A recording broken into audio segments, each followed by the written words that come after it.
espoir pe ko lika pe ko sale la pratique ndeza likambo parce que ko bandeza malamu mais ko suki sendeza likambo bonzambe pe ka bonzambe evandi na civilisation evandi na les trois pouvoirs économie evandi na pouvoir scientifique tokozwa ngote lolenge nini a prometaki bino indépendance abimisi ba makesa ba soda mikusi ba bundi a prometaki bino que mondela kokoma moto mondo na obina posote ndenge maike na saki buzoba mais là nous arrivons à l'homme comme vous et moi, c'est l'homme du milieu.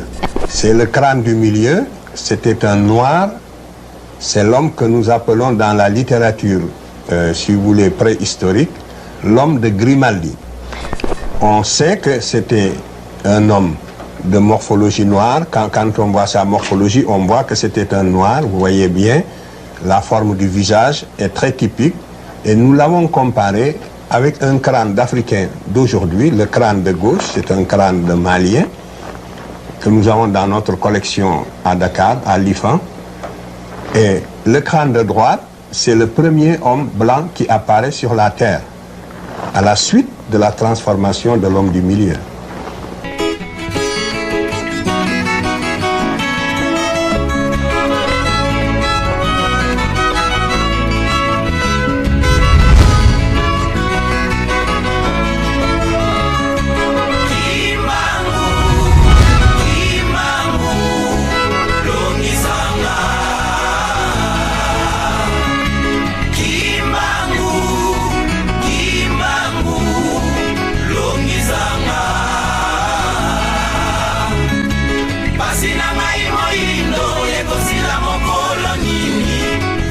Nakolia nakobanza yenkolo azali poeta kosunga ngai yende akolongisa ngai na masolo oyo ebimelaka awa na kati ya Congo Kimbangu www.com. Alors une émission na bino kitoko oyo bolingaka oyo kundolaka masolo etali toujours bonzambe pe ba découverte ya ndenge na ndenge oyo epesa makaipa ya ndeko na bino Jansi Makesa. Lelo oyo nazali boyena artiste Jospin Lohanga pona kosola na lisusu masolo oyo etali bongo l'authenticité ya l'homme noir asala reko to atika na kaka bongo to akenda kaka toujours epai ya bapaya mbote na bino partout oyo bozali kolanda biso Afrique, Europe, Amérique, Asie pe na Océanie pe mes condoléances na bandeko nyonso tu oyo bazui ba makama ya ndenge na ndenge. Lelo na yambi bongo artiste Jospin Lohanga pona kosola na masolo oyo etali authenticité ya moto mwindo.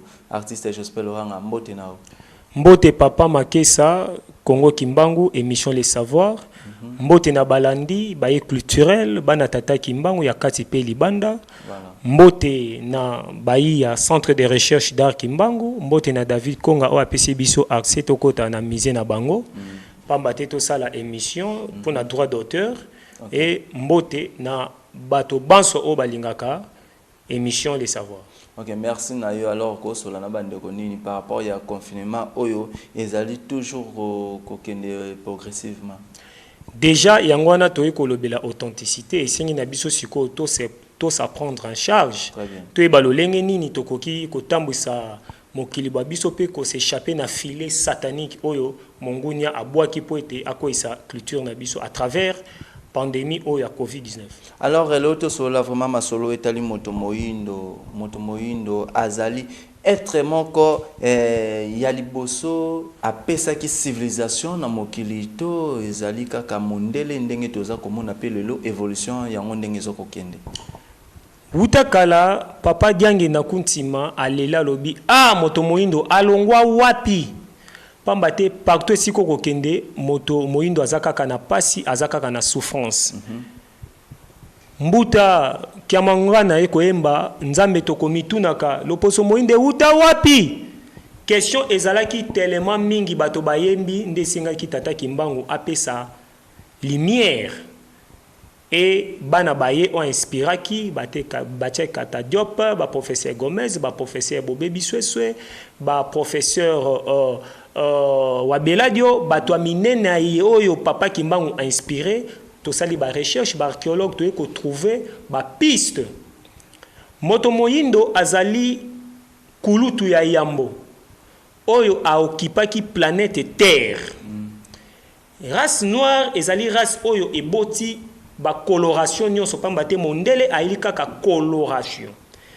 moto moindo avandaki na Afrique, na Amérique, na Asie, pe na Europe, pe na Océanie. Très bien. Moto moindo bokotuna à l'époque civilisation a quitté banda kotambola ndenge nini. Communication ne ezalaki spirituelle, ezalaki aussi culturelle. Tomoni ba lokombe, tomoni ba bike biloko bali kembe ezana musée awa olakisa ba na insert. Moto moindo abande kotambola salaki bateau nzete consort et puis abande kotambola na moyen de transport le plus rapide dans monde batate kimbango batambola ki sikalobika kaboye na bima na Japon abimi na bima na Kamba abimi ezalaki moyen spirituel pire. Moto moindo ayebaki mabete ayebaki ko bomate ayebaki escroquerie te ayebaki ko botolelo kwa moto te yango se bazaki na culture na bonzambe et puis na ko bomba ba archive na ko koma na ko tanga. Moto moindo nde abandi ba invention. Moto moindo nde abandi ko eba ko explorer espace ezanini c'est à mai ezanini milona ya c'est à mai ko sala pêche. Moto moindo nde bi ko lamba bronze libende et consort ko eba ko tailler ba pierre précieux ba or et consort. Tangu a okipaki mokili et yaki kosala sikoyo wapi mondele abimi wapi civilisation métissage ebimi pambate ndenge na lobela ki liboso ke na peuple oyo ezalaki na mongol o lelo o Mongolie o ezali actuel eza ba peuple bozomona race lokola ba chinois ezalaki habité na peuple o babimaki éclat marque ya coloration donc production moko raté parce que ça li coloration na moto moindo nde aboti c'est facile race moko eza c'est facile on a lobaki na table civilisation soko zu ba couleur nyonso osangisi européen noir mais kozo ba couleur nyonso te blanc ou consort epesa yo noir ndako bimso ba couleur nyonso pamba te toki ata na science to moni pétrole ezaka noir matière première noir tout eza noir butu place inspiration utaka tout ezalaka noir nda botaka ba couleur nyonso c'est facile bato mwindo mibale basangani ba bota albinos ndundu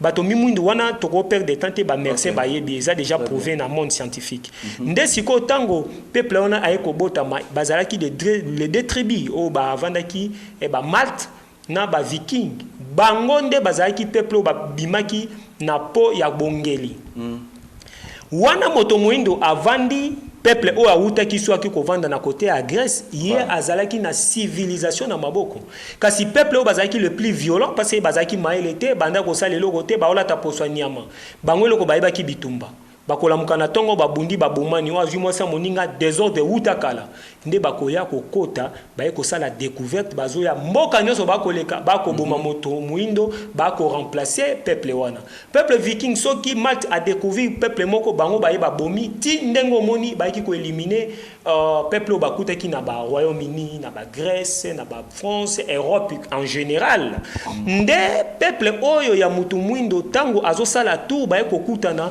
na peuple mundele a remplacé population noire au bazaki na Europe antique. Voilà pourquoi koloba clairement que noir a koyi ko expliquer mundele esika mundele a outi mais mundele a kokaka ko expliquer ba antiquité te pe azana antiquité te hiéroglyphe tous les signes kuban Congo tout ba écriture, ba sculpture, tomoni ba Picasso ba s'inspirer toujours en Afrique, ba koko na bango ya kalapé ya sika, ezo la saka civilisation zo utawapi na Afrique.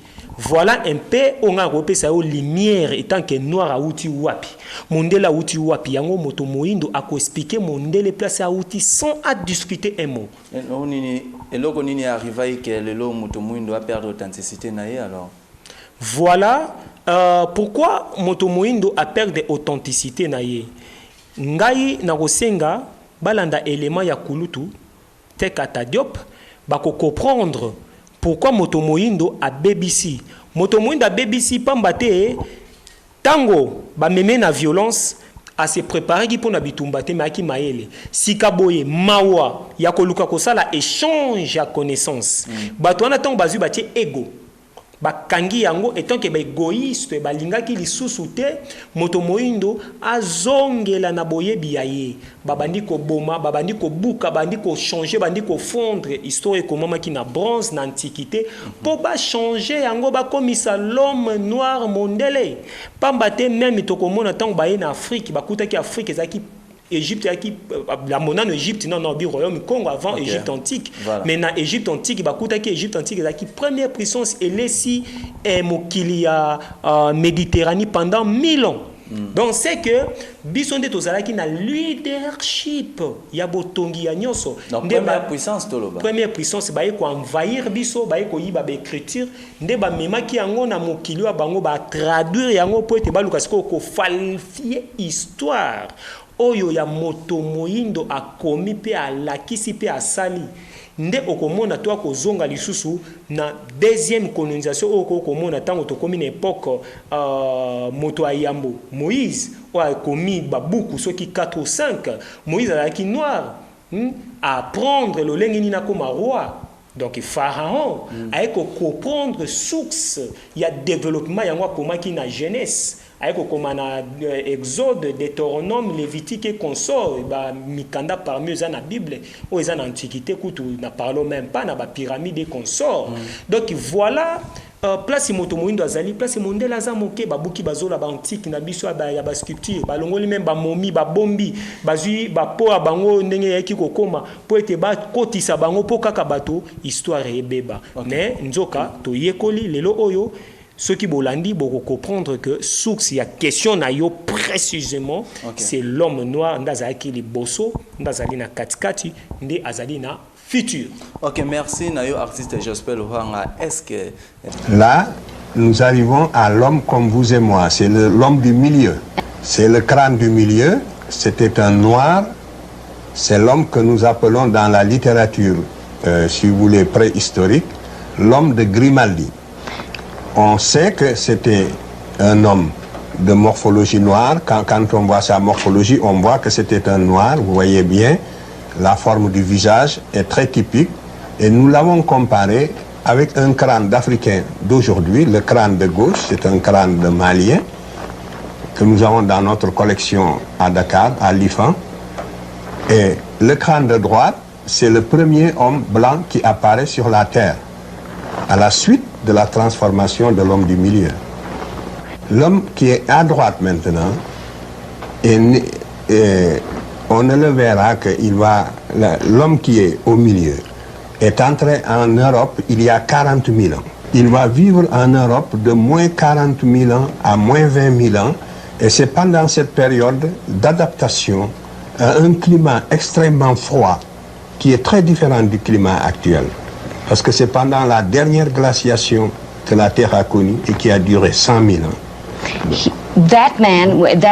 Il va donner naissance, donc par mutation et adaptation, au troisième crâne de droite qui est l'homme de Cro-Magnon. Donc c'est bel et bien. Donc nous voyons bien que l'humanité, en sortant de l'Afrique et en s'adaptant aux différents climats de la Terre, a donné naissance aux différentes races. Voilà comment les races sont nées. Donc la race est une notion géographique. Si le premier homme que vous voyez au milieu n'était jamais sorti de l'Afrique, il n'y aurait pas eu de différenciation raciale. L'humanité serait homogène et noire. Le reste de la Terre n'aurait pas été peuplé, serait désert. Et il y aurait eu une seule humanité noire cantonnée en Afrique. Et le reste de la Terre ne serait pas habité. Donc voilà. Vous voyez donc que j'ai répondu à la question que vous m'avez posée en demandant où se situe le noir dans l'évolution de l'espèce humaine. Je vous réponds qu'en toute rigueur scientifique, le premier homme de la Terre était un noir qui va se différencier pour donner naissance aux autres races. Voilà la conclusion à cette première question. Justement, quand les études de paléontologie humaine n'étaient pas encore assez avancées, il y avait deux théories qui s'affrontaient. La théorie selon laquelle l'homme est né en un seul endroit et s'est différencié pour donner naissance aux autres races, celle que je viens d'exposer, avait ses défenseurs. Il y avait une autre, cette première théorie, c'est celle qu'on appelle toujours la théorie du monogénétisme, c'est-à-dire d'une seule origine de l'espèce humaine. Il y a l'autre théorie maintenant, comme opposée, qui voulait que certaines conditions étant réalisées, qu'il ait existé un homme né en Afrique, un autre homme né en Europe, un homme né en Asie. Donc l'homme aurait connu l'apparition de l'humanité, serait le résultat, si vous voulez, de plusieurs centres. L'origine de l'humanité aurait connu plusieurs centres. Et on appelait cette théorie la théorie du polycentrisme ou du polygénétisme. Et que d'ailleurs, c'est cela qui pourrait expliquer leur différence. Alors, cette théorie était même la théorie du sens commun. Je ne dis pas du bon sens, mais du sens commun. C'est-à-dire, il paraissait a priori, au premier abord, plus normal qu'il ait existé un homme au niveau de chaque continent.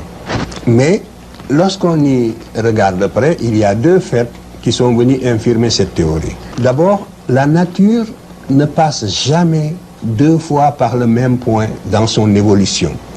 D'autre part, la recherche préhistorique a prouvé maintenant que c'est la thèse qui paraissait la plus invraisemblable, qui a triomphé maintenant au niveau de tous les scientifiques. Tous les hommes maintenant savent de façon certaine que l'homme a une seule origine et que c'est dans cette même région du Kenya. Parce que c'est là que nous trouvons, si vous voulez, tous les stades antérieurs. Tous les stades antérieurs. Tous les fossiles que nous trouvons à l'extérieur de l'Afrique, en dernière analyse, apparaissent toujours comme des fossiles plus récents que ceux trouvés en Afrique et qui leur correspondent. Et aucun autre continent que l'Afrique ne possède la série complète des 6 spécimens dont je vous ai parlé. Je vous ai dit que les 3 premiers ne sont jamais sortis de l'Afrique. Ça veut dire que ni en Europe, ni en Asie, encore moins en Amérique, on ne trouve ces 3 premiers spécimens, qui sont le début de l'humanité. Donc, autant de preuves accumulées qui, aujourd'hui, donnent la certitude que l'homme est né en Afrique. Ici, en Amérique, vous n'avez que le spécimen sapiens sapiens. On n'a pas trouvé dans l'état actuel de la science, sur toute l'étendue de l'Amérique, depuis la Terre de Feu jusqu'en Alaska, il n'y a qu'un homme moderne. Et l'Amérique a été peuplée par le détroit de Bering à la fin de la dernière glaciation dont j'ai parlé.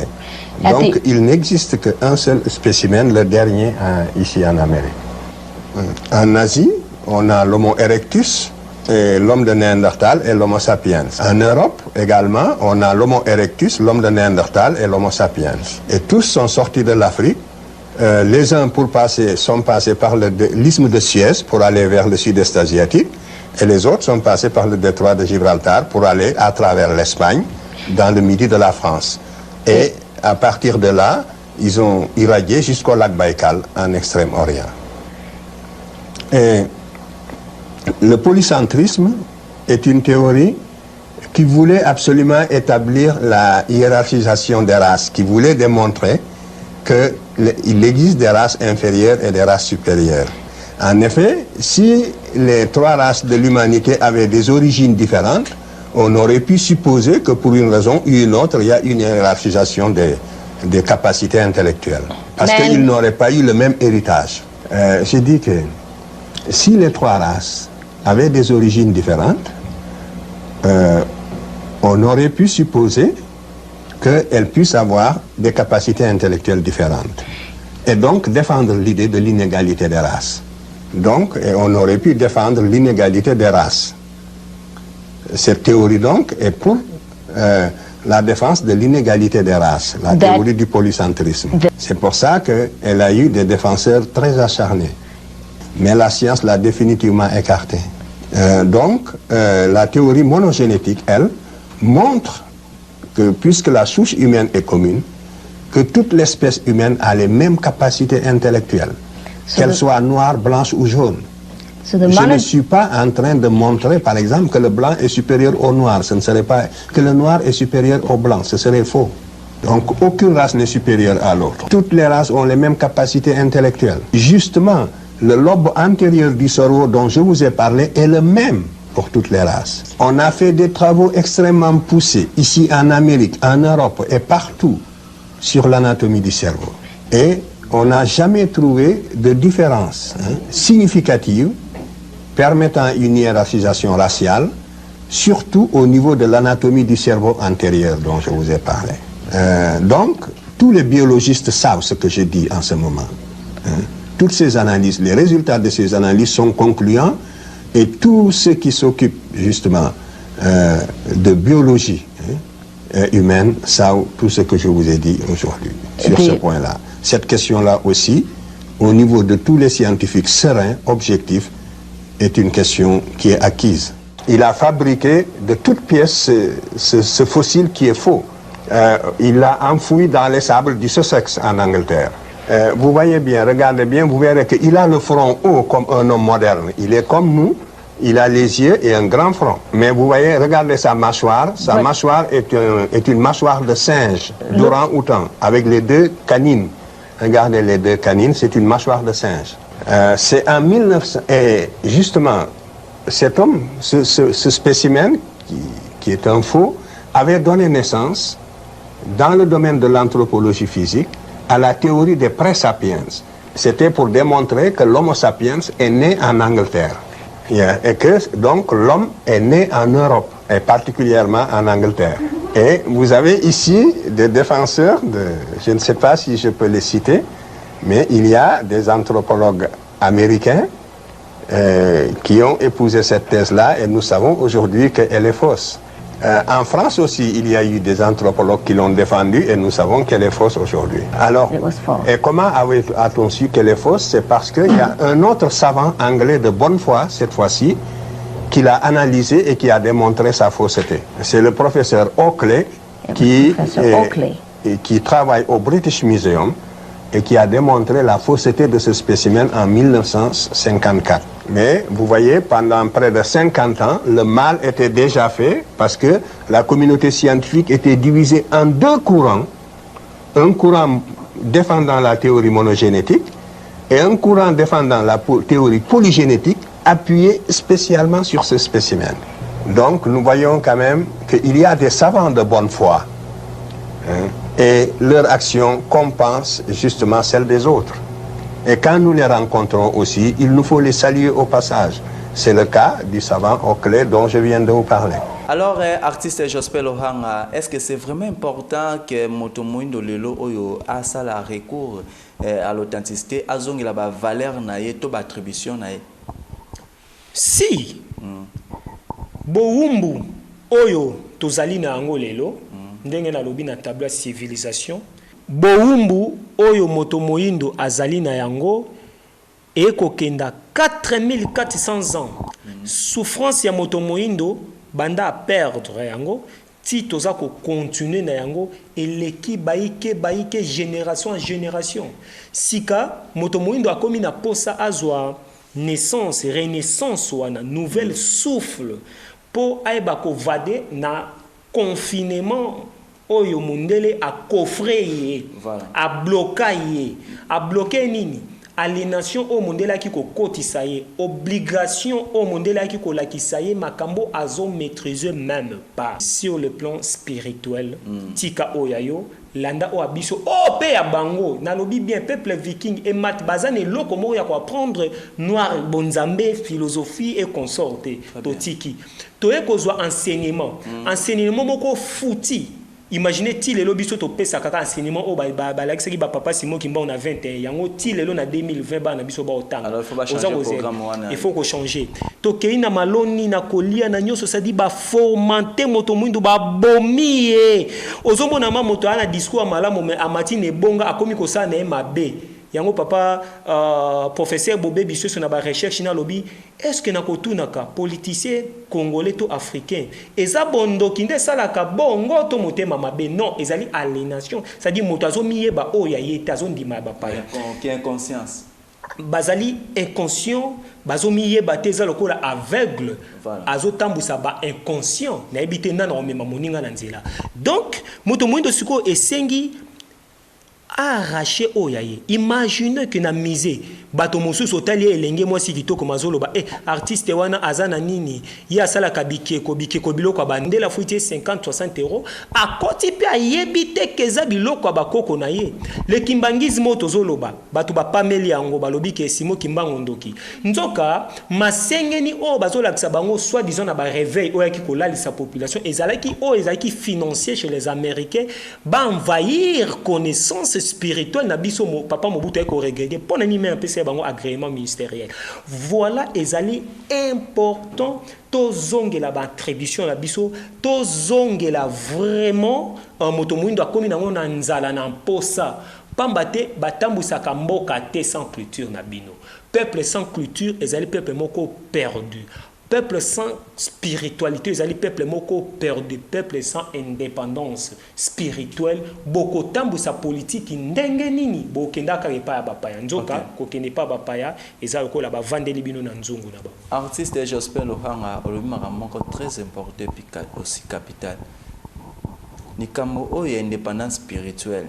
Bandeko balingi bayeba yango na bosolo o meka mpe ko expliquer bango potango nyonso to bayoka ka indépendance spirituelle bakozwa yango epai ya nani bakokende kosenga yango ndenge to senga ka indépendance politique to ezana méthode moko o esengeli pona esengeli ko sala pona tozwa indépendance spirituelle. Mais c'est clair parce que nyonso ekomama nyonso elobama bakoko na biso na lobi uta kala bakomi ba écriture eza na banini toyekoya na le 10 septembre tata Kimbangu atali potika biso pamba te apesi biso malako alobi bien bana nanga bokobima mingi libanda bokoma bokoyekola bino nde bokozonga ayeko pesa alobi boye tango ekoya roi divin hein 4e génération oyo kovanda bonzambe ba papa pe baye ko bakisa keto kovanda ne bonga molai bato banso bako banda ko mata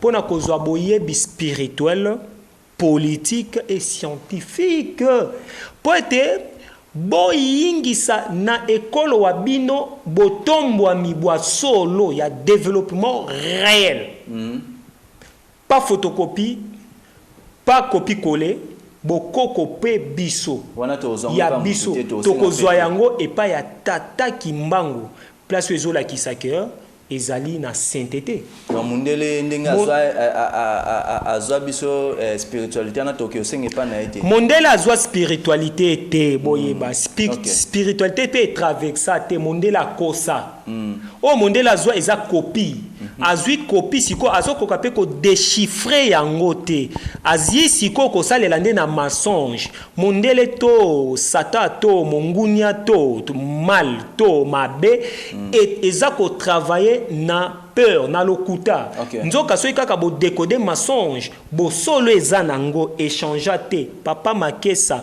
okoki kolongola fleuve bale ya Congo te okomisa ngo na Méditerranée non to okomisa yango na fleuve ezali na États-Unis to na France to na buto consort to na Asie ekotika la fleuve Congo mais soki bazipiki yango bakosi oteke ezali mabele yo kokoar ke ezali mabele voilà ekatisa te ezali na biso nde to longola siko poso ekangi biso to kunanya kolongola yango biso nde mulikambo motu ya nde bomba miwa donc photo que n'est pas papa Kimbangu nde akolongola biso yango dans le kimbangisme. OK, très bien artiste Jospin Lohanga. Alors question na ngai pour que nous to chiter na émission pour to comme na suka quelle trace oyo que reconstruire Afrique trace oyo ekotonga mokili Afrique ndenge batonga ki Babele ali na nzembo moko eyemba maka ya sainteté on alingaka mingi Babele diapa ditunga mene ngunza nzambi watungi didio wiza kota donc ça dit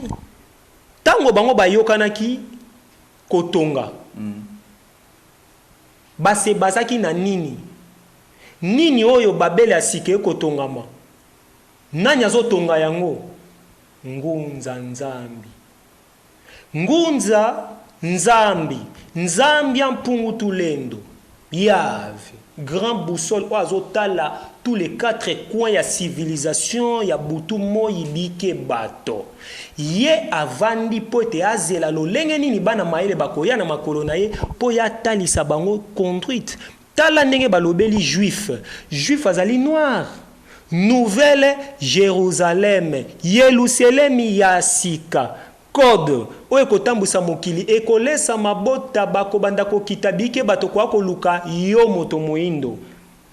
Lelo oyo bango moko ba juifs blancs copie les occidents envahis des juifs noirs ba bengana bango na terre wana. Et liboso ezaki bango il faut to honorer bango ba juifs liboso bango. Yango nazoloba étant que archéologue que historien. Na lobi boye ba ke ba envahir des vrais juifs ba exterminer bango o ba kimaki ba na Congo ba na Uganda ba na Burundi ba ke na Zambie ba vandi na centrale et City ba kiti na Congo ba bimi ba ke na Afrique du Sud ba créer une cause à Zulu, c'est-à-dire ba tikala lisusu na Israël wana question des européens. Alors ba falsifier histoire antiquité ba botoli yango ba komisi yango lokuta yango na 21 siko tata a ekopesa éclaircissement pole na antiquité pour arracher peuple noir to kozwango wapi place où monana ki montagne sainte place où temple les omona na likolo na manœuvre ya kimasi ba ko beta masasi mokonzi atuni to tonga to kita bi to tonga bakoko na biso batongi inauguré na 1982 soki na bosanité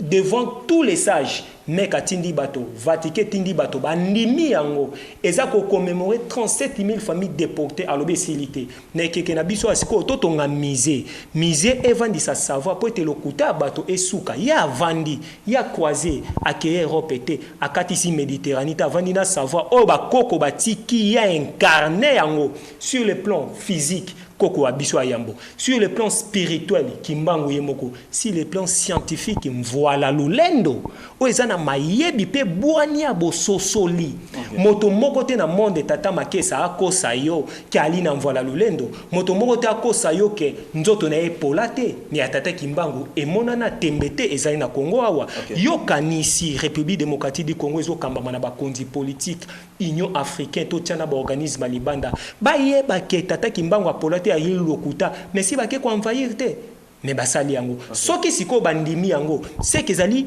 na bato a Congo ba yeba valeur ni ba ko pesa na yango et puis kamba ezala construit na ba africain na ba congolais chez les africains kamba doivent construire vous les gabonais vous les ivoiriens tout le monde doit construire kamba contribuer parce que c'est notre terre sainte ressource. Parce que bomba moto mwindo siko songa noto ebiangote ndeba ko bamba biso mabanga siko capitaine na bato ko lakisa bato place ba bamba mabanga e ali ngai ndako lakisa ba ndako na bino ba bamba mabanga pamba te bovanda kina fumwa longo fumwa mbanza tata kulutu tata kimbango boye botie ba trouble ndenge na ndenge to sosole lokote neke ko esengi sikoyo bana no bazali banda ba ko envahir totonga parce que to bundela le kimbangisme pour ezali patrimoine mondial et civilisation moto moindo nde nkamba mvoila lulendo grand boussole tata Simon Kimbangu kiangani. OK, consciemment ba africain bazali na besoin ya kimbangisme. Si ba africain bazali na besoin ya islam lisusu te bazali na besoin ya catholique te protestant te parce que ba signa qui pacte éducative bazali na besoin na ngote pour na humanité. Alors bazali na besoin le kimbangisme pourquoi? Parce que ezali bokoko na bango fondement o esali que civilisation mokili et monana sur tous les plans. Espoir toujours pour nous. Espoir pe ko lika pe ko sale la pratique neza likambo parce que ko bandeza malamu mais ko suki sandeza likambo bonzambe pe ka bonzambe evandi na civilisation evandi na les trois pouvoirs économie evandi na pouvoir scientifique tokozwango te lolenge nini a prometaki bino indépendance abimisi ba makesa ba soda mikuse ba bundi a prometaki bino que mondela kokoma moto mondo na obina posote ndenge maike na saki buzoba mais toko kwamba bamboka na biso wana to beta mafimbo to moni yango a prometaki biso ke lokola bondimeli ngai te zéro bakonzi na biso bakozwa bokonzi bakobongisa mboka te maele suki toujours aide libanda a prometaki biso ke mondele akosenga pardon to monaki papa wa Roma sengi cesser le fait bolingi sonini. Très bien artiste Jospel Ohanga to comme na masolo na biso na suka to comme vraiment na suka masolo na biso message nini oyo zana ngo ya suka attaque culturelle et puis éducateur ya masse opesa na bandeko baza kolanda yo mingi nga lobaka na diaspora parce que bovani na mboka oyo biloko na biso eza volé eza kuna bovani na mboka oyo bozo tala quand même mabe na malamu bososo la culture, bo panza sango, to sangana, to bunde la patrimoine mondial, o eza biso en kamba. Derrière boussole, to tika fanatisme, to tika kowelana, to tika division, cohésion, cohabitation de ko permettre peuple Congo azongela place oya yambo. Mais moto ako koti sabiso total na révélation na de 10 septembre, le 6 avril 1921, on toko ça 100 ans. Toyeba mise simo kimbango esi la pe to comprendre valeur ya babiloko oyo o bobenga biloko o ezalinga na benga ngo bana naissance donc ban koko na biso ba sculpture biloko na biso culture na biso ba secret et bomba miwana to la tsango bana pamba te peuple sans culture bazali peuple moko perdu espoir na biso na tata kimbango les grands boussoles qui mène à Kamba Nouvelle Jérusalem au EPC naissance y Afrique matondo tata makesa. Merci na yo artiste j'espère hanga to comme na suka ya masolo na biso émission oyo ba to ebele baza kolanda yango sikoyo ndenge tozali ana kati ya musée ba mama Yusiline Malunda ma oyo azali kolanda yango a live aussi ba papa plata